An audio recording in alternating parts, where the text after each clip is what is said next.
Maaf. Duplik atas replik penuntut umum tanggal 31 Januari 2023 di Pengadilan Negeri Jakarta Selatan. Majelis Hakim yang mulia, saudara penuntut umum, serta pengunjung sidang yang kami muliakan. Puji syukur kehadirat Allah Subhanahu wa Ta'ala yang telah memberikan berkah dan rahmat yang tak terhingga dan tiada putus-putusnya kepada kita semua.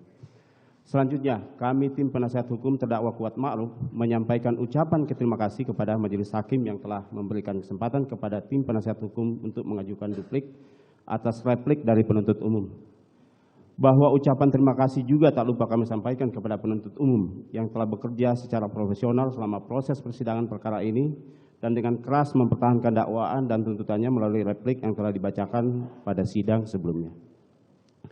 Bahwa walaupun dalam beberapa hal terdapat perbedaan pendapat dan penilaian terkait dengan fakta persidangan, hal ini adalah sesuatu yang wajar mengingat posisi kami selaku penasihat hukum dan posisi penuntut umum. Namun hal ini dalam rangka mencari kebenaran material dengan tetap memperhatikan koridor yang diatur dalam Kitab Undang-Undang Hukum Acara Pidana. Untuk itu, perkenankan kami tim penasihat hukum terdakwa Kuat Ma'ruf untuk mengajukan tanggapan atas replik penuntut umum yang telah diajukan dalam persidangan di Pengadilan Negeri Jakarta Selatan pada hari Jumat tanggal 27 Januari 2023. Bahwa setelah tim penasihat hukum mempelajari dan menganalisa secara seksama seluruh dalil penuntut umum dalam repliknya, sesungguhnya semakin menunjukkan keyakinan kami bahwa penuntut umum tidak mampu membuktikan dengan fakta hukum dan alat bukti yang terungkap dalam persidangan mengenai keterlibatan dan peran terdakwa dalam peristiwa penembakan korban di rumah Duren 346 sejak keberangkatan terdakwa dari Magelang menuju Rumah Saguling dan dari Rumah Saguling menuju rumah Duren 346 hingga terjadinya peristiwa penembakan. Bahwa seluruh dalil penuntut umum hanya berdasarkan asumsi, indikasi tidak berdasar dan imajinatif penuntut umum yang sangat disayangkan digunakan oleh penuntut umum dalam menentukan nasib terdakwa dalam perkara akuo. Memperhatikan replik penuntut umum yang tidak beranjak dari pendiriannya dalam surat dakwaan dan tuntutannya, serta tidak mau mencermati dan memahami fakta dari hasil persidangan dan pemeriksaan saksi-saksi di bawah sumpah yang menjadi fakta hukum dalam perkara ini. Bahwa sikap yang demikian tentunya sangat disesalkan, karena ternyata apa yang telah dituangkan dalam perkara itu jugalah yang menjadi rujukan dasar tuntutan dan dakwaan perkara ini, yang dipertahankan secara kukuh di muka persidangan yang terbuka untuk umum ini. Bahwa tentu terdapat suasana yang berbeda di antara pemeriksaan di muka atau tepatnya di ruang penyidik dengan pemeriksaan di muka persidangan pengadilan, karena pemeriksaan di muka persidangan pengadilan ini sifatnya terbuka untuk umum dan diliput secara luas oleh media massa dan siapapun dapat mengikutinya. Sedangkan pemeriksaan di muka penyidik adalah pemeriksaan yang sangat tertutup di mana hanya orang-orang tertentu yang bisa menyaksikan, termasuk tim penasihat hukum yang juga hanya bersifat pasif sebagai pendengar. Keterangan yang diberikan di muka penyidik umumnya lebih bersifat tekanan mental dan menggiring saksi dan tersangka ke suatu arah yang dikehendaki oleh penyidik. Sementara keterangan di muka persidangan pengadilan lebih komprehensif dan bebas dari perasaan tertekan sehingga lebih objektif dan dengan mudah ditelaah mana kesaksian yang kredibel dan mana yang tidak, termasuk apakah saksi dan alat bukti itu cukup menurut KUHP yang mensyaratkan adanya minimal 2 alat bukti dan atau keterangan saksi yang bersesuaian dan saling mendukung. Bahwa oleh karenanya pada kesempatan di muka persidangan pengadilan lah harapan satu-satunya bagi terdakwa untuk mendapatkan kesempatan yang luas tanpa adanya tekanan demi keadilan bagi dirinya, karena terbukti bahwa fakta persidangan telah mengungkap dan menyingkap dengan sangat terang peran masing-masing saksi maupun terdakwa yang sama sekali tidak membuktikan perbuatan-perbuatan yang didakwakan oleh penuntut umum kepada terdakwa Kuat Ma'ruf. Lalu, yang menjadi pertanyaan bagi kita semua, fakta hukum dari mana yang diyakini oleh penuntut umum yang dianggap benar dan meyakinkan bahwa perbuatan terdakwa Kuat Ma'ruf terbukti? Wallahu a'lam bishawab. Dilanjutkan.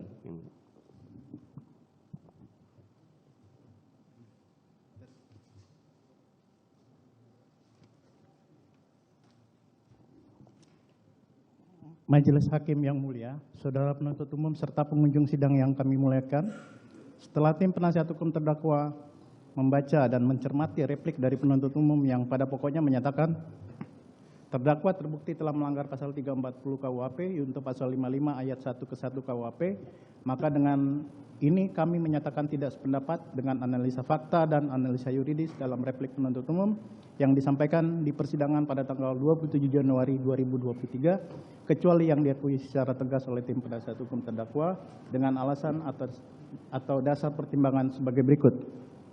Bantahan atas analisa fakta dalam replik penuntut umum.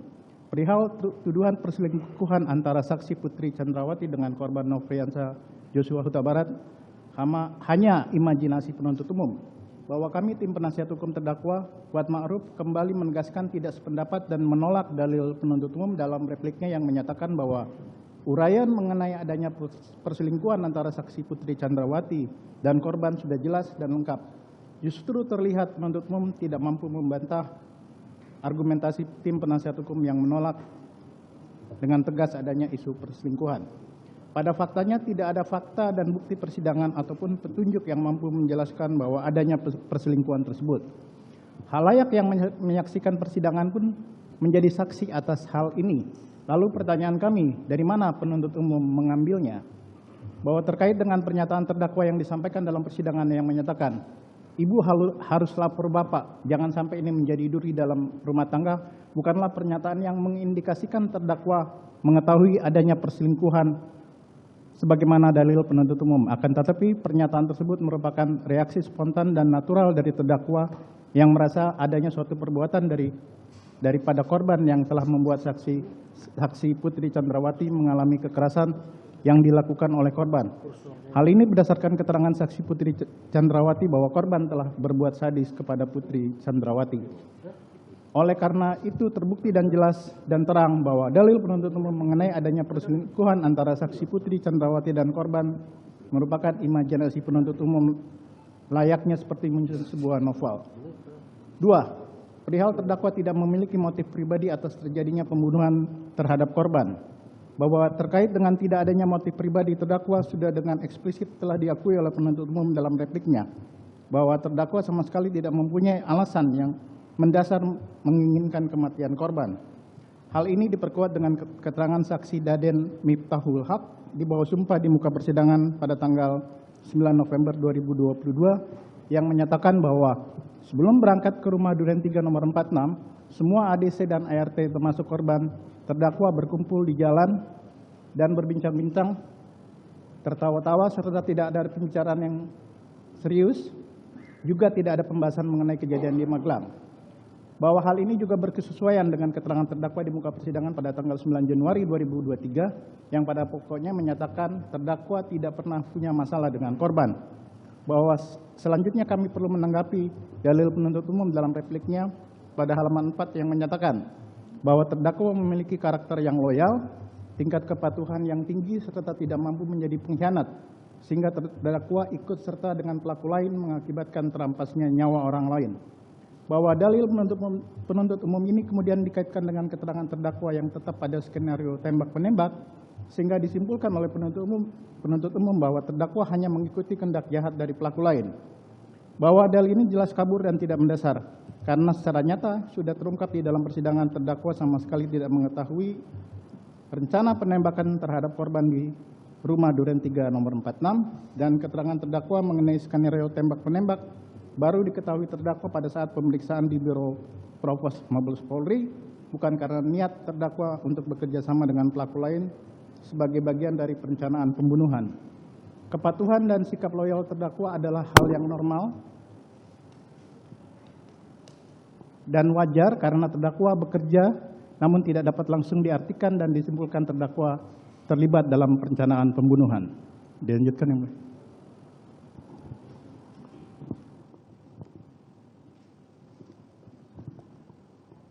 Majelis Hakim yang mulia, saudara penuntut umum yang kami hormati, pengunjung sidang yang terhormat. 3. Terdakwa Kuat Ma'ruf tidak mengetahui adanya pengamanan senjata milik korban Nofriansah Yosua Huta Barat yang dilakukan oleh saksi Riki Rizal Wibowo. Bahwa terkait dengan tidak didalilkan oleh penuntut umum perihal pengamanan senjata yang dilakukan saksi Riki Rizal Wibowo yang tidak diketahui oleh terdakwa, perlu kami tegaskan, Hal ini untuk memberikan gambaran dan atau bantahan dakwaan penuntut umum yang menegaskan bahwa terdakwa mengetahui akan adanya peristiwa yang akan terjadi di rumah Duren 3 nomor 46. Karena terbukti di persidangan, terdakwa sama sekali tidak mengetahui sejak awal akan adanya peristiwa yang akan terjadi di rumah Duren 3 nomor 46. Hal tersebut berkesesuaian dengan keterangan saksi Richard Eliezer Pudiang Lumiu dalam persidangan di bawah sumpah tanggal 30 November 2022 yang menyatakan bahwa saat piket, selain senjata tersebut ada senjata laras panjang dan Sayer MCS yang menempel di mobil saksi Ferdi Sambo, sedangkan senjata laras panjang Steyr menempel di mobil saksi Putri Chandrawati.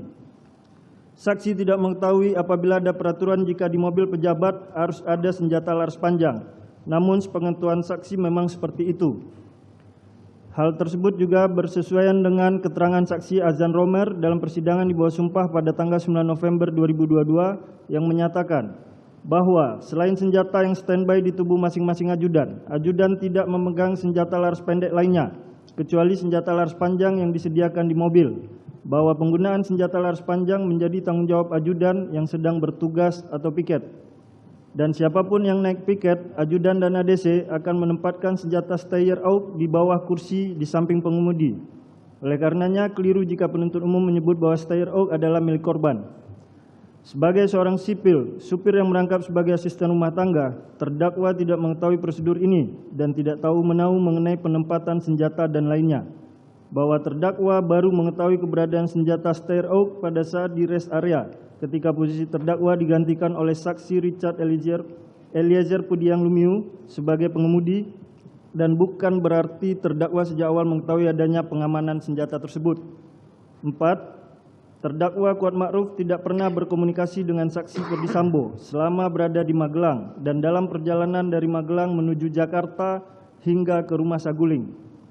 Bahwa dalil penuntut umum yang menghubungkan komunikasi antara saksi Ferdi Sambo dan saksi Putri Chandrawati pada dini hari tanggal 8 Juli 2022 dengan turut sertanya terdakwa berangkat dari Magelang ke Jakarta, kemudian dianggap sebagai bagian dari perencanaan, sangatlah sumir karena dalil tersebut tidak didukung oleh fakta-fakta atau bukti-bukti dalam persidangan, sehingga dalil tersebut hanyalah merupakan asumsi-asumsi dan imajinasi dari penuntut umum. Oleh karena itu haruslah ditolak. Menjadi fakta persidangan, saksi Ferdi Sambo menerangkan dalam persidangan pada tanggal 7 Desember 2022 sebagai berikut, bahwa saat perjalanan di Magelang, saksi tidak pernah memerintahkan terdakwa Kuat Ma'ruf untuk ikut datang ke Jakarta. Bahwa selama perjalanan dari Magelang ke Jakarta, saksi tidak pernah berkomunikasi dengan terdakwa Kuat Ma'ruf. Hal ini bersesuaian dengan keterangan yang disampaikan oleh saksi Richard Eliezer Pudiang Lumiu di bawah sumpah di muka persidangan pada tanggal 30 November yang menyatakan bahwa saksi mengatakan suasana dalam perjalanan dari Magelang ke rumah Saguling sangat kaku dan diam, tidak ada pembicaraan. 5. Terdakwa Kuat Ma'ruf tidak pernah bertemu saksi Ferdi Sambo di lantai 3 rumah Saguling guna mempersiapkan merampas nyawa korban Nofriansah Yosua Huta Barat. Penuntut umum mengasumsikan bahwa terdakwa bertemu dengan saksi Ferdi Sambo di lantai 3 rumah Saguling. Dalam durasi 3 menit tersebut dianggap cukup bagi saksi Ferdi Sambo untuk mengarahkan terdakwa guna mempersiapkan merampas nyawa korban. Bahwa sudah sangat jelas dan tidak terbantahkan berdasarkan bukti rekaman CCTV rumah Saguling sekitar pukul 15 waktu Indonesia Barat, terdakwa dan saksi Putri Chandrawati naik ke lantai 3 dengan menggunakan lift.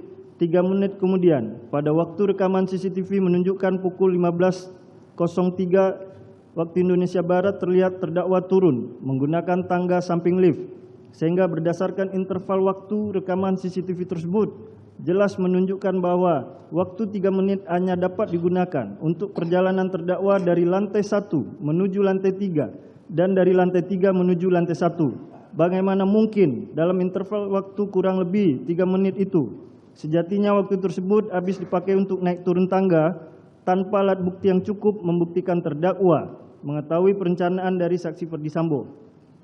Sedangkan fakta lain terungkap, saksi Ferdi Sambo baru mengetahui peristiwa yang sebenarnya yang dialami oleh saksi Putri Chandrawati setelah saksi Putri Chandrawati bercerita dan mengkonfirmasikan bahwa saksi Riki Rizal Wibowo dan saksi Richard Eliezer Pudiang Lumiu Apalagi terdakwa saksi Ferdi Sambo dan saksi Putri Candrawati telah membantah di muka persidangan tidak pernah ada pertemuan di lantai 3 Rumah Saguling. Dengan demikian, dalil penuntut umum bahwa terdakwa telah berkomunikasi dan menyusun perencanaan dengan saksi Ferdi Sambo hanyalah hayalan penuntut umum semata. Oleh karenanya, mohon Yang Mulia Majelis Hakim menolak dalil tersebut. Dengan demikian, penuntut umum lagi-lagi tidak dapat membuktikan adanya keterlibatan terdakwa dalam perencanaan pembunuhan terhadap korban. Kami berkesimpulan, penuntut umum kembali berupaya mendalilkan suatu peristiwa pidana yang hanya berdasarkan asumsi dan imajinasi. Oleh karena itu, dalil yang menyatakan terdakwa bertemu dengan saksi Ferdi Sambo di lantai 3 Rumah Saguling guna mempersiapkan merampas nyawa korban haruslah dikesampingkan karena sama sekali tidak berdasar. Izin dilanjutkan Yang Mulia. Izin melanjutkan Yang Mulia. 6. Terdakwa Kuat Ma'ruf tidak mengetahui adanya pembicaraan antara saksi Riki Rizal Wibowo, saksi Richard Eliezer Pudihang Lumiu dengan saksi Ferdi Sambo di lantai 3 Rumah Saguling. Bahwa dalil tim penasihat hukum pada poin 5 di atas didasarkan pada fakta hukum yang terungkap dalam persidangan dengan tidak diuraikannya hal ini dalam uraian fakta hukum, analisa fakta, dan analisa yuridis dalam surat tuntutan penuntut umum terlihat dengan jelas adanya niat dari penuntut umum untuk mengaburkan fakta yang sebenarnya dan telah terungkap pada persidangan. Bahwa telah menjadi fakta persidangan tidak adanya komunikasi antara terdakwa dengan saksi Riki Rizal Wibowo, saksi Richard Eliezer Pudihang Lumiu terkait dengan isi pembicaraan di lantai 3 Rumah Saguling antara saksi Ferdi Sambo, saksi Riki Rizal Wibowo, dan saksi Richard Eliezer Pudihang Lumiu, sehingga tidak terbantahkan dan terbukti berdasarkan fakta persidangan, terdakwa sama sekali tidak terlibat dalam perencanaan, sebagaimana yang dimaksud dalam pasal 340 junto pasal 55 ayat 1 ke 1 Kitab Undang-Undang Hukum Pidana. Hal ini berkesesuaian dengan keterangan saksi Ferdi Sambo di bawah sumpah di muka persidangan pada tanggal 7 Desember 2022 yang menyatakan bahwa saksi tidak pernah bertemu dengan terdakwa di lantai 3 Rumah Saguling pada tanggal 8 Juli 2022. Bahwa pada saat di lantai 3 Rumah Saguling, saksi memanggil saksi Riki Rizal Wibowo pertama sebelum memanggil saksi Richard Eliezer Pudihang Lumiu. 7. Terdakwa Kuat Ma'ruf baru menerima arahan terkait dengan skenario tembak-menembak saat berada di lantai 3 Biro Provos dari saksi Ferdi Sambo. Bahwa atas keterangan saksi Beni Ali telah dibantah dengan tegas oleh terdakwa dan saksi Riki Rizal Wibowo pada saat saksi-saksi tersebut memberikan keterangan dalam persidangan. Bahwa di dalam persidangan terdakwa dan saksi Riki Rizal Wibowo telah menanggapi keterangan saksi tersebut bahwa yang sebenarnya terjadi adalah pada tanggal 22 Juli 2022 saat terdakwa dan saksi Riki Rizal Wibowo berangkat ke Polda Metro Jaya untuk melaksanakan prarekonstruksi. Saksi Beni Ali mengingatkan kepada terdakwa dan saksi Riki Rizal Wibowo jika ada yang bertanya diminta untuk menjelaskan bahwa saksi Beni Ali telah mendapatkan keterangan dari terdakwa dan saksi Riki Rizal Wibowo pada saat di TKP Rumah Duren 3 nomor 46 pada tanggal 8 Juli 2022 dengan alasan karena sudah melapor ke Pak Kapolri. Bahwa telah terungkap di persidangan sesuai dengan keterangan saksi Riki Rizal Wibowo, saksi Ferdi Sambo, dan terdakwa secara tegas menjelaskan terkait dengan skenario tembak-menembak baru diketahui terdakwa saat mendapatkan arahan dari saksi Ferdi Sambo di Biro Provos Mabes Polri bersama dengan saksi Riki Rizal Wibowo dan saksi Richard Eliezer Pudihang Lumiu, sehingga keterangan saksi-saksi yang menjelaskan tentang adanya interogasi awal yang dilakukan oleh saksi Beni Ali kepada terdakwa adalah tidak benar. 8. Terdakwa Kuat Ma'ruf berangkat dari Magelang ke Rumah Saguling dan berangkat dari Rumah Saguling ke Rumah Duren 3 nomor 46 atas permintaan dari saksi Riki Rizal Wibowo.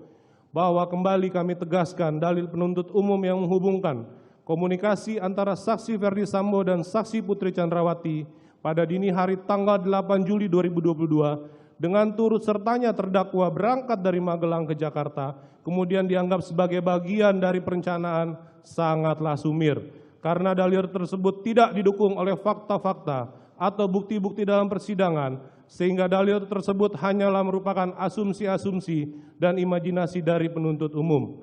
Oleh karena itu, haruslah ditolak.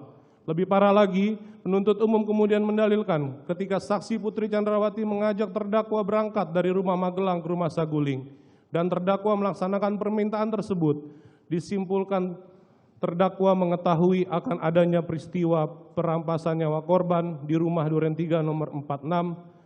Jelas dalil ini kabur dan tanpa dasar karena terdakwa hanya membawa mobil sesuai dengan kemampuan dia. Sungguh menggelikan dalil penuntut umum yang mempertanyakan posisi duduk terdakwa di dalam mobil ketika berangkat dari rumah Magelang menuju rumah Saguling. Dianggap telah mengetahui akan berangkat ke Jakarta sebelum diperintahkan saksi Ricky Rizal Wibowo. Hal tersebut di atas telah terbukti di persidangan dan telah diakui oleh penuntut umum bahwa keikutsertaan terdakwa ke Jakarta berdasarkan ajakan dari saksi Ricky Rizal Wibowo. Begitupun keberangkatan dari Saguling ke rumah Duren 3 nomor 46 juga atas ajakan saksi Ricky Rizal Wibowo. Sehingga dalil penuntut umum yang menyatakan bahwa ikutnya terdakwa dari Magelang ke rumah Saguling adalah kehendak dari saksi Putri Chandrawati dan ikutnya ke rumah Duren 3 nomor 46 merupakan hasil konsensus oleh saksi Putri Chandrawati adalah tidak benar karena tidak didukung oleh bukti-bukti dan fakta persidangan. Oleh karena itu, dalil tersebut haruslah ditolak. Bahwa hal ini berkesesuaian dengan keterangan saksi Ricky Rizal Wibowo, yaitu bahwa saksi waktu hendak ke Jakarta menyampaikan kepada terdakwa Kuat Ma'ruf, "Om, mandi om, diajak ibu untuk mengantar ke Jakarta karena ibu sedang tidak sehat." Bahwa informasi isolasi tersebut saksi mengatakan kepada terdakwa Kuat Ma'ruf, Om, ikut nganter ibu isolasi." 9. Alasan terdakwa Kuat Ma'ruf membawa pisau dapur semata-mata hanya untuk melindungi diri dan bukan untuk mempersiapkan pelaksanaan pembunuhan di rumah Duren 3 nomor 46. Bahwa dalil penuntut umum pada poin 9 dalam repliknya yang menyatakan bahwa terdakwa membawa pisau dari rumah Magelang ke rumah Saguling adalah peristiwa fate notorious atau generally known atau peristiwa yang tidak perlu dibuktikan karena sudah diketahui umum adalah dalil yang sesat dan suatu logika yang keliru sebab tidak semua orang yang membawa pisau bertujuan untuk membunuh seseorang dan atau untuk melakukan suatu tindakan kriminal. Pertanyaan sederhana, apakah setiap orang yang membawa pisau diyakini akan melakukan pembunuhan? Sepertinya hanya penuntut umum yang mempunyai kesimpulan seperti itu.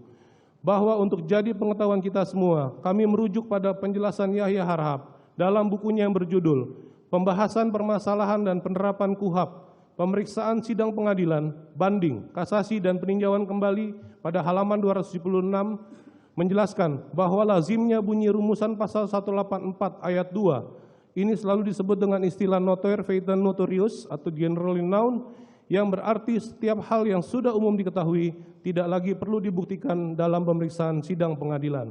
Lebih lanjut, Yahya Harhab pada halaman 276 juga menambahkan banyak contoh sederhana dalam masalah ini. Umpamanya, api panas adalah suatu keadaan yang secara umum diketahui oleh setiap orang. Bahwa tim penasihat hukum menegaskan kembali sesuai dengan keterangan terdakwa yang menerangkan bahwa tujuan terdakwa membawa pisau ke Jakarta adalah upaya maksimal terdakwa untuk melindungi diri terkait dengan adanya perselisihan antara terdakwa dengan korban dan sama sekali tidak ada kaitannya dengan peristiwa yang terjadi di rumah Duren 3 nomor 46. Dan perlu ditegaskan bahwa pisau tersebut berada di tas dan tidak dibawa ke rumah Duren 3 nomor 46. Hanya disimpan di mobil Lexus LX dengan nomor L1973ZX yang akan dipakai kembali ke rumah Magelang. Hal ini berkesesuaian dengan keterangan saksi Azan Romer, saksi Ridwan R. Soplanit, dan saksi Ricky Rizal Wibowo yang menyatakan, saksi Azan Romer, bahwa pada saat saksi masuk setelah mendengar suara tembakan, saksi melihat terdakwa Kuat Ma'ruf tidak memegang pisau. Saksi Ridwan R. Soplanit, bahwa saksi tidak menemukan barang bukti berupa pisau. Saksi Ricky Rizal Wibowo, bahwa saksi tidak memperhatikan apakah terdakwa Kuat Ma'ruf membawa tas di Duren 3 nomor 46 maupun di Saguling. Izin dilanjutkan yang mulia. Mohon izin dilanjutkan yang mulia.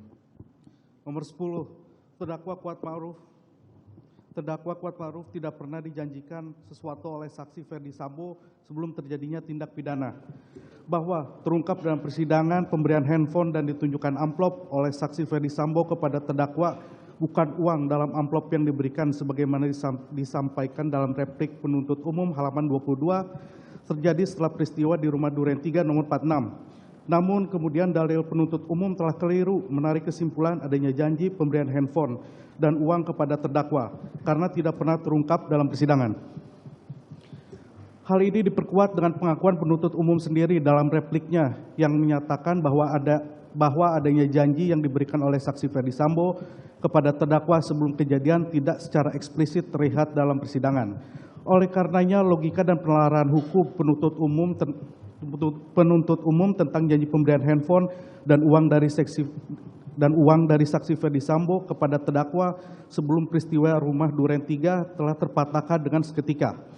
Bahwa berdasarkan Kamus Besar Bahasa Indonesia yang dimaksud dengan janji adalah ucapan yang menyatakan kesediaan dan kesanggupan untuk berbuat seperti hendak, memberi, menolong, datang bertemu. Bahwa dari definisi tersebut di atas dapat disimpulkan bahwa pemberian tersebut bukanlah termasuk kategori janji sebagaimana yang dipahami oleh penuntut umum. 11. Terdakwa Kuatma'ruf tidak memiliki sifat manipulatif. Bahwa penuntut umum keliru dalam menafsirkan dalil tim penasihat hukum dalam pledoi. Sesungguhnya yang dimaksud oleh tim penasihat hukum adalah kekeliruan penuntut umum menyimpulkan terdakwa terlibat dalam perencanaan pembunuhan. Dikarenakan jawaban terdakwa pada saat tes poligraf, khususnya mengenai pertanyaan, apakah saksi Ferdi Sambo menembak korban yang terindikasi berbohong berdasarkan hasil tes poligraf. Dalil penuntut umum ini jelas bertentangan dengan keterangan dari ahli yang dihadirkan oleh penuntut umum, yaitu Reni Kusumowardani, MPSI, yang menjelaskan dalam persidangan. Memang pernah terjadi kebohongan, dan itu sudah diakui, kemudian direvisi, dan kemudian saksi ahli mengukur kredibilitas keterangan terdakwa. Jadi kesimpulannya sebenarnya karena kepatuhan yang sangat tinggi dan ada satu situasi yang tidak tahu-menahu berada di dalam satu tempat dalam situasi yang seperti itu, sehingga berada di tempat yang keliru pada saat itu. Bahwa penuntut umum tidak mampu membantah dalil dari tim penasihat hukum mengenai prosedur tes poligraf yang tidak sesuai dengan pasal 13 angka 2 huruf D Perkap nomor 10 tahun 2009. Sudah sangat jelas mengatur bahwa kondisi terperiksa yang akan dilakukan tes poligraf harus dalam keadaan sehat jasmani dan rohani, serta tidak dalam keadaan tertekan sehingga tes poligraf terhadap terdakwa patut dinyatakan tidak sah dan tidak dapat dijadikan sebagai alat bukti maupun petunjuk. Oleh karenanya, mohon majelis hakim menolak dalil penuntut umum sepanjang mendasarkan pada tes poligraf. Bahwa mengenai kekerasan seksual yang dialami oleh saksi Putri Chandrawati sudah sangat terang dibuktikan oleh ahli Reni Kusumowardani, SPSI, dan tidak ada bukti yang sah saksi maupun ahli yang menyatakan sebaliknya. Sebagaimana dijelaskan dalam BAP tertanggal 9 September 2022 nomor 17 yang menyatakan bahwa dari hasil pemeriksaan psikologi forensik didapatkan dengan kesimpulan sebagai berikut. 1. Bahwa didapatkan informasi yang konsisten dari saksi Putri Chandrawati dan saksi Ferdi Sambo. Menurut Putri Chandrawati telah terjadi kekerasan seksual terhadap dirinya dan kekerasan seksual tersebut merupakan suatu tindakan yang tidak diduga serta tidak dikehendakinya yang menurut Putri Chandrawati dilakukan oleh Nofriansah Yosua Huta Barat. Bahwa ditemukan adanya kondisi psikologis yang buruk pada Putri Chandrawati berupa sindrom depresi dan reaksi trauma yang akut. 3. Bahwa informasi yang disampaikan Putri Chandrawati yang menurut Putri Chandrawati dirinya mengalami kekerasan seksual oleh Nofriansah Yosua Huta Barat berkesesuaian dengan indikator keterangan yang kredibel. Dilanjutkan yang mulia.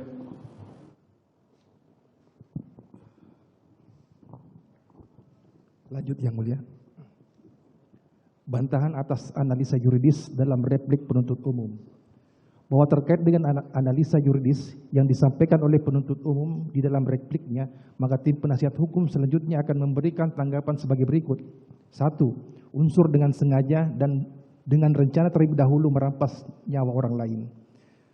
Bahwa uraian bantahan penuntut umum dalam repliknya pada halaman 25 tentang analisa yuridis tidak terkait dengan diri terdakwa, melainkan terkait dengan saksi Ferdi Sambo dan saksi Richard Eliezer.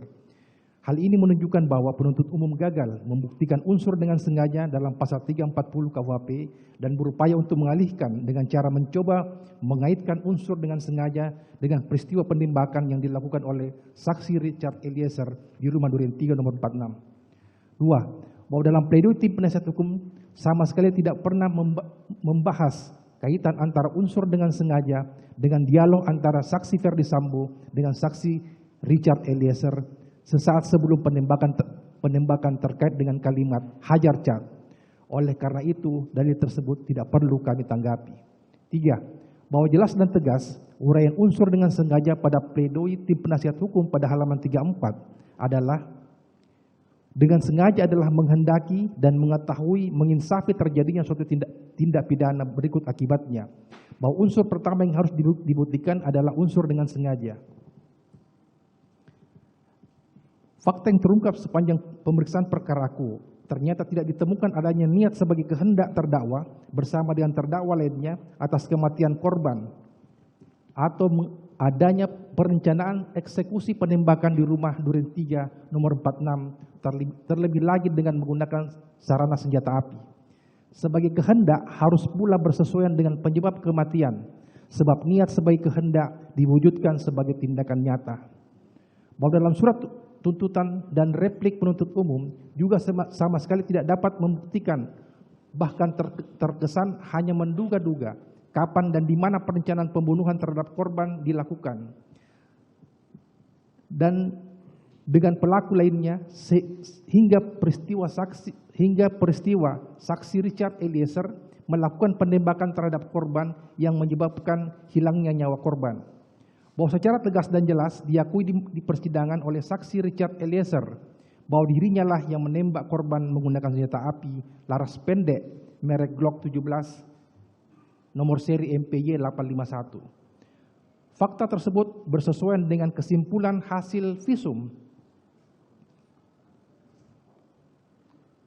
serta keterangan ahli yang telah disampaikan di depan persidangan pada tanggal 19 Desember 2022.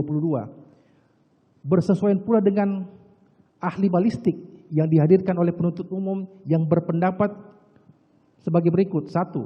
Hasil autopsi, ahli hanya dapat mengenali jejak dari laras senjata api jenis Glock 17. 2. Setiap anak peluru identik dengan laras senjata dan setiap senjata memiliki identifikasi berbeda-beda. 3. Ditemukan anak peluru yang bersarang di tubuh korban berasal dari Glock 17 nomor seri MPY 851. Bahwa berdasarkan fakta-fakta persidangan tersebut yang bersesuaian dengan alat bukti lain, maka menjadi terang bahwa unsur dengan sengaja yang direncanakan terlebih dahulu tidak terpenuhi.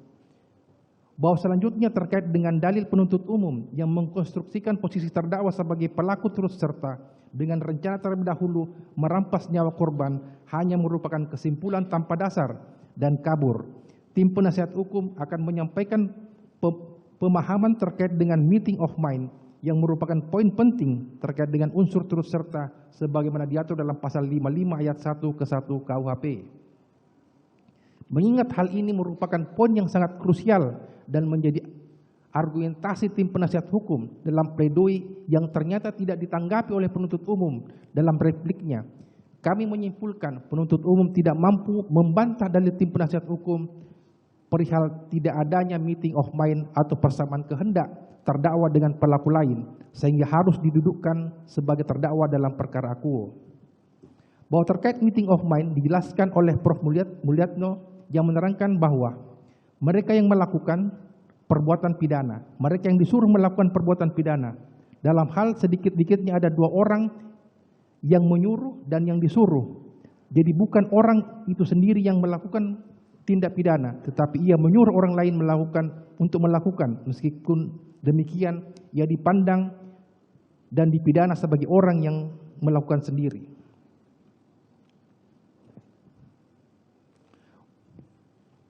Bahwa pendapat tersebut di atas bersesuaian dengan keterangan ahli Dr. Muhammad Arif Setiawan SHMH di bawah sumpah di muka persidangan pada tanggal 2 Januari 2023 sebagai berikut. Bahwa ahli menjelaskan meeting of mind adalah kesepahaman dan kesamaan dari orang-orang dalam mewujudkan delik dengan tujuan yang sudah ditentukan. Dalam pembunuhan, maka meeting of mind-nya adalah memiliki kesamaan atas kematian orang lain. Bahwa ahli menjelaskan apabila ada seseorang yang tidak memiliki meeting of mind, namun berada dalam suatu tempat yang sama saat dilakukannya suatu perbuatan tindak pidana, maka tidak serta-merta orang tersebut menjadi pelaku turut serta. Bersesuaian dengan keterangan ahli Dr. Alpi Sahari SHM yang diajukan oleh penuntut umum di bawah sumpah di muka persidangan pada tanggal 21 Desember 2022 yang menerangkan sebagai berikut, bahwa mengenai konsep turut serta melakukan, maka suatu tindak pidana dilakukan oleh lebih dari 2 orang yang bersekutu atau bersama-sama melakukan perbuatan tindak pidana atau meeting of mind. Bahwa suatu kesepakatan dilihat dari mengerti atau setidaknya suatu perilaku turut serta terhadap perbuatan yang dilakukannya.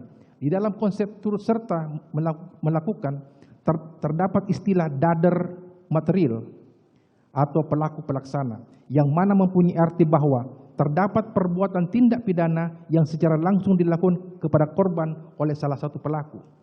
Bahwa di dalam setiap diri pelaku turut serta, masing-masing dari pelaku turut serta tersebut harus menghendaki dan mengetahui bahwa perbuatan yang dilakukannya merupakan suatu perbuatan yang dilarang atau merupakan suatu tindak pidana. Dilanjutkan yang mulia.